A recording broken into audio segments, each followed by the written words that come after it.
আরে ও তো টাকা নিয়ে পালালো। আরে চল চল চল। আরে ভাই দাঁড়া, আগে ওকে মারিস না, আগে শোন ও কেন টাকা নিয়ে দৌড় দিল। ও তো কোনো বিপদে পড়ে এই কাজটা করতে পারে। আরে ভাই না না, এই শালারা এরকমই হয়। আরে ভাই থাম না, আগে এভাবে মারিস না। আচ্ছা ভাই তুমি সত্যি করে বলো তো কেন এই কাজটা করলে? দাদা সত্যি বলতে কি, আমার মায়ের ক্যান্সার ধরা পড়েছে। এখন মাকে চিকিৎসা করতে অনেক টাকা লাগে, কিন্তু এত টাকা আমি এখন কোথায় পাবো?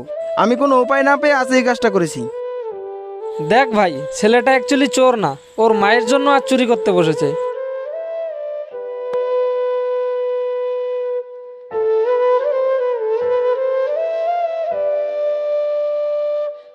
যাও ভাই, তুমি তোমার মাকে চিকিৎসা করো।